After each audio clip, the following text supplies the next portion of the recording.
حضرت نوح علیہ السلام اور ان کی قوم کے حالات بیان ہوئے کہ نوح علیہ السلام نے جب اپنی قوم کو توحید کی دعوت دی اور انکار پر عذاب الہی سے ڈرایا تو قوم کے سرداروں نے ان سے کہا، بھلا کیا کہا؟ کہنے لگے آپ تو ہم جیسے بشر ہیں، تو ہماری طرح ہی ہیں آپ، اور آپ کے پیروکار پسماندہ یعنی غریب لوگ ہیں اور کم عقل لوگ ہیں۔ ہماری رائے میں آپ کو معاذ اللہ ہم پر کوئی فضیلت حاصل نہیں، بلکہ معاذ اللہ ثم معاذ اللہ۔ کہنے لگے آپ تو جھوٹے ہیں، اللہ کے نبی کو کہہ رہے ہیں معاذ اللہ، استغفر اللہ۔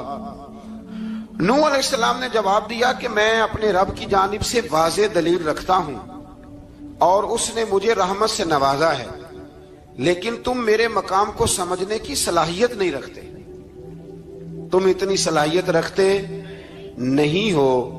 اور پھر ارشاد فرمایا کہ میں تم سے دعوت حق کے صلے میں کسی اجر کا طلبگار نہیں ہوں اور نہ ہی میں اہل ایمان کو اپنے پاس سے دھتکارنے والا ہوں، اور میں نے یہ دعویٰ بھی نہیں کیا کہ میرے پاس اللہ کے خزانے ہیں، اور نہ میں از خود غیب جاننے والا ہوں، اور نہ ہی میں یہ کہتا ہوں کہ میں فرشتہ ہوں، نہ میں یہ کہتا ہوں کہ جن لوگوں کو تم اپنی نظروں میں حقیر جانتے ہو اللہ انہیں خیر سے نہیں نوازے گا۔ فرمایا یہ ٹھیک ہے کہ اللہ بشروں میں سے رسول بناتا ہے، پر جسے بناتا ہے پھر اسے بڑی شانیں عطا فرماتا ہے۔ پہلے دن سے انسان کا یہ مسئلہ ہے، پہلے دن سے انسان کا یہ مسئلہ ہے کہ وہ کہتا ہے میں انسان سے ہدایت حاصل کروں، لیکن رب نے بھی قانون بنایا ہے کہ اللہ تبارک و تعالیٰ بندے پر ہی وحی فرماتا ہے، فرشتوں اور جنوں کو اللہ نے اس منصب کے لیے منتخب نہیں فرمایا۔ قوم نوح نے کہا کہ آپ نے ہم سے بہت بحث کی معاذ اللہ، بس جس عذاب سے آپ ہمیں ڈرا رہے ہیں وہ لے آئیے۔ تو نوح علیہ السلام نے کہا کہ اللہ چاہے گا تو تم پر عذاب بھی آئی جائے گا۔ آیت نمبر 37 سے 47 میں بتایا کہ اللہ تعالیٰ کی طرف سے نوح علیہ السلام کو حکم ہوا کہ ہماری نگرانی میں اور ہماری وحی کے مطابق آپ کشتی بنائیے، اور ظالموں کے بارے میں ہم سے کوئی بات نہ کریں۔ حضرت نوح کی خواہش تھی کہ یا اللہ انہیں بھی معاف کر دے، فرمایا یہ ظالم ہے تو میرے نبی ان کے بارے میں مجھ سے کوئی بات نہ کریں، وہ ضرور غرق ہو جائیں گے۔ پھر وہ کشتی بنانے لگے، اور جب ان کی قوم کے سردار ان کے پاس سے گزرتے تو ان کا مذاق اڑاتے۔ یہ آپ کیا کر رہے ہیں؟ آج بھی وزیر مشیر بڑے بڑے لوگ اللہ ماشاءاللہ دینداروں کا مذاق اڑاتے نہیں؟ اڑاتے ہیں کہ نہیں اڑاتے مذاق؟ یہ کن کا طریقہ ہے؟ یہ تو قرآن مجید کہہ رہا ہے کہ حضرت نوح کی قوم جو کافر تھی ان کا طریقہ ہے اہل ایمان کا مذاق اڑانا۔ تو وہ مذاق اڑانے لگے۔ نوح علیہ السلام نے کہا کہ وہ وقت آنے والا ہے کہ جب تمہارا مذاق اڑایا جائے گا اور تمہیں پتہ چل جائے گا کہ رسوا کن عذاب کس پر آئے گا۔ اللہ تعالیٰ نے فرمایا جب ہمارا حکم عذاب آ پہنچا اور تندور ابلنے لگا، تندور سے آگ نکلا کرتی ہے، پانی نہیں نکلا کرتا، اور نوح علیہ السلام کی قوم پر جب عذاب آیا تو پانی تندور سے نکلا، تندور سے اللہ نے پانی نکالا، جہاں سے پانی نکلا نہیں کرتا، تندور ابلنے لگا۔ اللہ اکبر۔ تو اللہ تبارک و تعالیٰ نے فرمایا تو ہم نے نوح علیہ السلام سے کہا کہ آپ خود اور اپنے گھر والوں کے ساتھ اس کشتی میں سوار ہو جائیں اور اہل ایمان کو بھی سوار کر لیں، اور ہر چیز کے جوڑے یعنی نار اور مادہ کو سوار کر لیں، اور ان کے ساتھ ایمان والے بہت کام تھے۔ حضرت نوح علیہ السلام دعائیں پڑھتے ہوئے سوار ہو گئے۔ پھر کیا ہوا؟ کشتی انہیں پہاڑوں جیسی موجوں میں لے جا رہی تھی کہ نوح علیہ السلام الگ کھڑے ہوئے اپنے بیٹے سے فرمانے لگے بیٹے ہمارے ساتھ کشتی میں سوار ہو جا اور کافروں کے ساتھ نہ رہو۔ اس نے یعنی نوح علیہ السلام کے بیٹے نے کہا کہ میں آپ کے ساتھ نہیں بیٹھوں گا، ابھی کوئی پہاڑ آئے گا تو میں پہاڑ کی پناہ لے لوں گا۔ اگر کسی نیک آدمی کا بیٹا کبھی غلط نکل آئے تو اس کا مطلب یہ نہیں کہ اس نے تربیت ٹھیک نہیں کی، ہاں یہ اعتراض چھوڑ دیں، اس لیے کہ نوح علیہ السلام کا بیٹا کافر ہو گیا۔ اور جب سیلاب نظر آیا تو اس سے کہا کہ آجا سوار ہو جا، تو کہنے لگا میں نہیں بیٹھوں گا، میں تو کسی پہاڑ کی پناہ لے لوں گا اور میں اس کے اندر چھپ جاؤں گا اور وہ پہاڑ مجھے پانی سے بچا لے گا۔ نوح علیہ السلام نے کہا آج اللہ کے حکم کے سوا کوئی بچانے والا نہیں ہے سوائے اس کے جس پر اللہ رحم فرمائے۔ پھر ان دونوں کے درمیان موج حائل ہو گئی، ایسے ایک موج اٹھی اور حضرت نوح کا بیٹا ڈوب گیا۔ اور جب حضرت نوح کا بیٹا ڈوبا، اللہ کی طرف سے حکم ہوا اے زمین اپنا پانی نگل لے، اے آسمان تھم جا، پانی خشک ہو گیا، اللہ کا فیصلہ نافذ ہو گیا اور کشتی کوہ جودی پر ٹھہر گئی۔ نوح علیہ السلام نے اللہ سے التجا کی، کیا میرے پروردگار میرا بیٹا اور میرے اہل سے ہے اور تیرا وعدہ سچا ہے کہ تم میرے اہل کو بچا لے گا؟ اللہ نے فرمایا نوح وہ آپ کے اہل میں سے ہے ہی نہیں، وہ آپ کے اہل میں سے ہے ہی نہیں۔ اہل میں سے وہ ہوگا جو آپ کے طریقے پہ چلے گا، جو طریقے پہ نہ چلے وہ نسل میں سے ہے ہی نہیں، وہ ختم ہو گئی بات۔ اللہ اکبر۔ اس کے اعمال ٹھیک نہیں، جس بات کی حقیقت کا آپ کو معلوم نہ ہو اس کے بارے میں سوال نہ کریں۔ تو نوح علیہ السلام نے اللہ تعالیٰ سے اپنی اس اجتہادی خطا پر مغفرت اور رحم کی دعا کی۔ پھر طوفان نوح تھم جانے کے بعد وہ سلامتی کے ساتھ اتر گئے۔ اجتہادی خطا میں نے ایک لفظ بولا ہے، یہ اجتہادی خطا کا مطلب یہ ہے کہ بعض اوقات انبیاء سے ایسی باتیں سرزد ہو جاتی ہیں کہ جو تعلیم امت کے لیے ضروری ہوتی ہیں، تاکہ لوگوں کو پتہ چل جائے کہ اللہ کی بارگاہ میں توبہ کیسے کرنی۔ اگر وہ لوگ توبہ نہ کرتے تو ہمیں توبہ کے طریقے سمجھ میں، یعنی ان سے اجتہادی خطا ہو گئی، کہنے میں کرنے میں کوئی ایسی بات ہو گئی جو بظاہر اللہ تعالیٰ کی رضا والی، تو فوراً معافی مانگ لیتے تھے۔ لیکن اب امتی اٹھ کے کہے کہ نبی گناہ گار ہے معاذ اللہ۔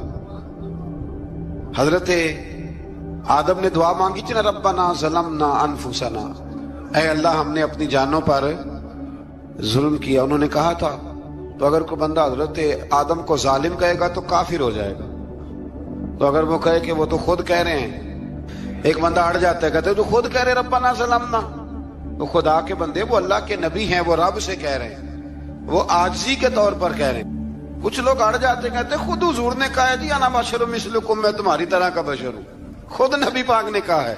عجیب بیوقوف بندے ہو، نبی کریم تو کہہ سکتے ہیں پر امتی اٹھ کے نہیں کہہ سکتا۔ اس نے تو کہنا ہے وہ حبیب اللہ ہے، اس نے تو کہنا ہے وہ قیامت میں شفاعت کرنے والے ہیں، امتی نے تو کہنا ہے وہ سارے نبیوں کے سردار ہیں، وہ امام الانبیاء ہیں۔ امتی وہ لفظ ادا کرے گا جو اس کے بنتے ہیں۔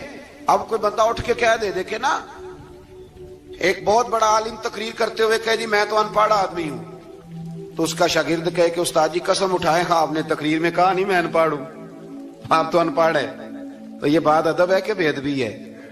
چلیں اس سے آگے چلتے ہیں، یہ بھی ذرا مشکل سے سمجھ میں آئے گی۔ ایک اور بات جو جلدی سمجھ میں آ جائے گی، ایم این اے جب اعلان کرتا ہے، تقریر کرتا ہے، الیکشن لڑتا ہے تو کہتا نہیں میں قوم کا خادم ہوں، کہتے ہیں نا کہ میں قوم کا خادم سے آپ کیا کچھ کراتے ہو؟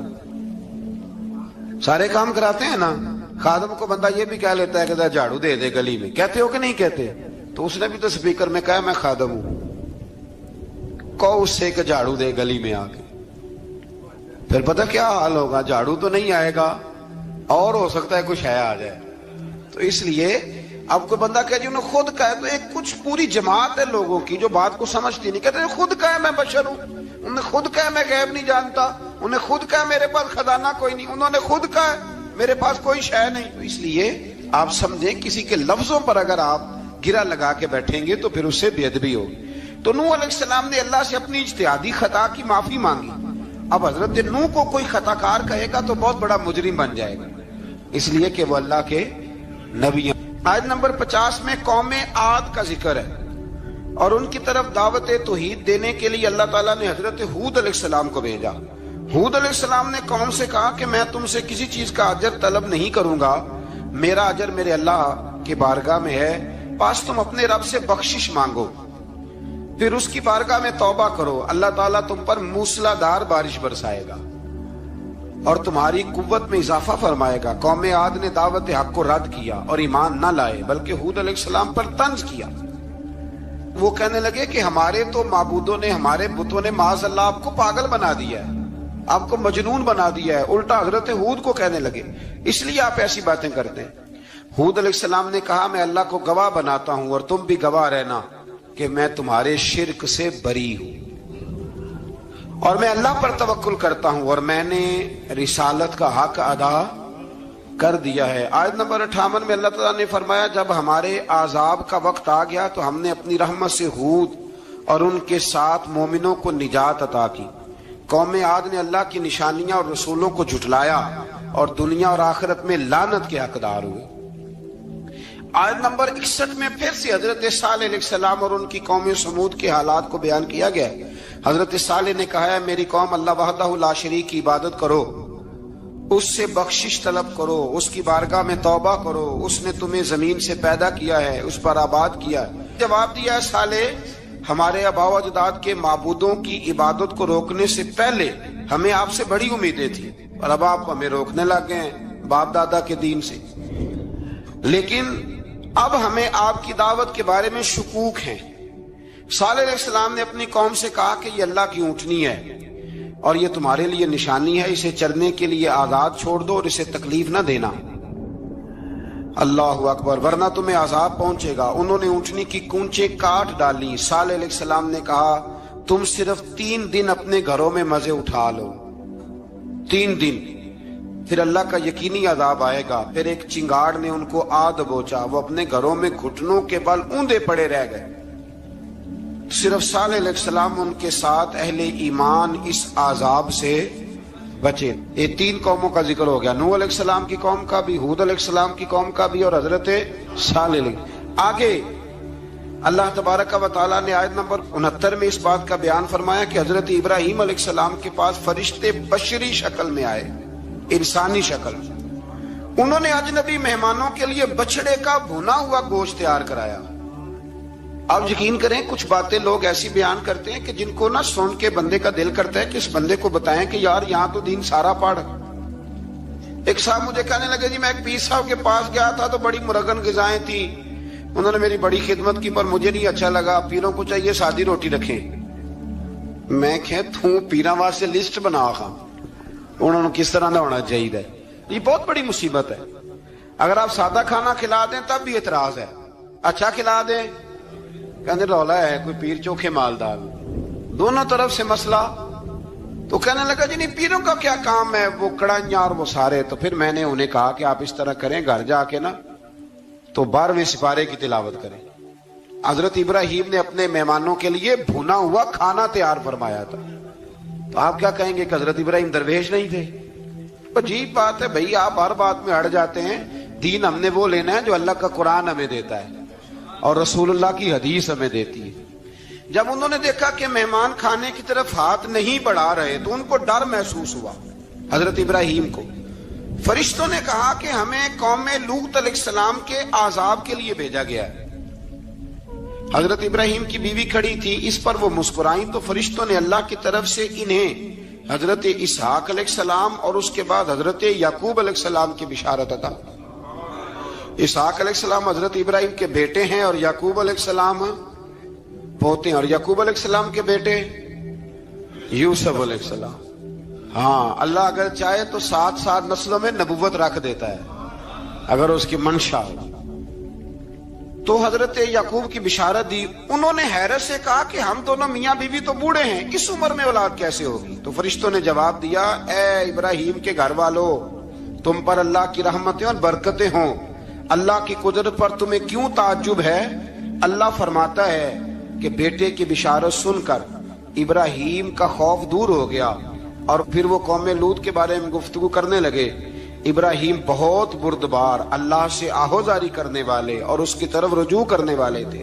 اللہ تعالیٰ نے حضرت ابراہیم علیہ السلام کو فرمایا اے ابراہیم اس گزارش سے آپ گریزاں رہیں، اس کا یقینی فیصلہ ہو چکا ہے اور ان پر نہ ٹلنے والا عذاب نازل ہو کے رہے گا۔ وہ کیا گناہ کرتے تھے لوط علیہ السلام کی قوم میں میں نے بتایا تھا، مرد مردوں سے بدفعلی کرتے۔ تو حضرت ابراہیم نے بھی عرض کی، بار بار گزارش کی، بحث کی کہ اللہ مہربانی فرما ان کا عذاب۔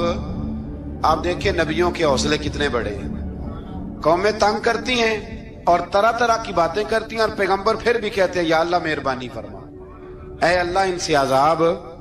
آیت نمبر 77 میں حضرت لوط علیہ السلام کی قوم کی بدعمالیوں اور لوط علیہ السلام کے اپنی قوم کو بدعمالیوں کے باعث فرشتوں کی آمد، قوم کے بدعمال لوگوں کے دوڑ کر آنے اور حضرت لوط کو ان کے سمجھانے اور ان کے انکار پر مضطرب ہونے کا ذکر ہے، جس پر فرشتوں نے حضرت لوط کو تسلی دی کہ آپ فکر نہ کریں، ہم آپ کے رب کے فرشتے ہیں، یہ آپ اور ہم تک نہیں پہنچ سکیں گے۔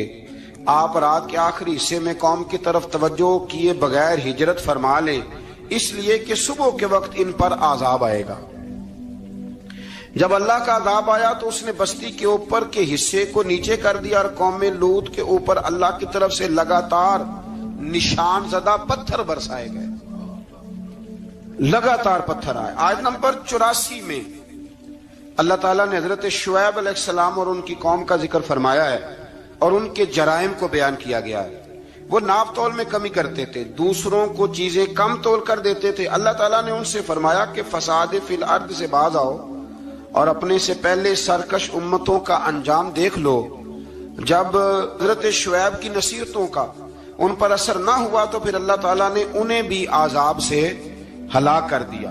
آیت نمبر 94 میں فرمایا کہ جب ہمارا عذاب آیا تو ہم نے اپنی رحمت سے حضرت شعیب اور ان پر ایمان لانے والوں کو بچا لیا، اور ظالموں کو ایک زبردست چنگاڑ نے پکڑ لیا تو صبح وہ اپنے گھروں میں اوندے منہ پڑے تھے، گویا وہ کبھی وہاں آباد تھے ہی نہیں۔ آیت نمبر 96 میں حضرت موسیٰ علیہ السلام کو عطا کیے جانے والے 9 معجزات کا ذکر ہے۔ پھر فرعون اور اس کے پیروکاروں کے باطل روش کے باعث ان کی ہلاکت کا بھی ذکر فرمایا، اور دنیا اور آخرت میں انہیں ملعون یعنی لعنتی قرار دیا۔ جن بستیوں کو اللہ تعالیٰ نے ہلاک کیا ان میں سے بعض کے آثار موجود ہیں اور بعض کے آثار تک معدوم ہو چکے۔ ان میں سے ہر بستی والے اپنے ظلم کے باعث ہی ہلاک ہوئے۔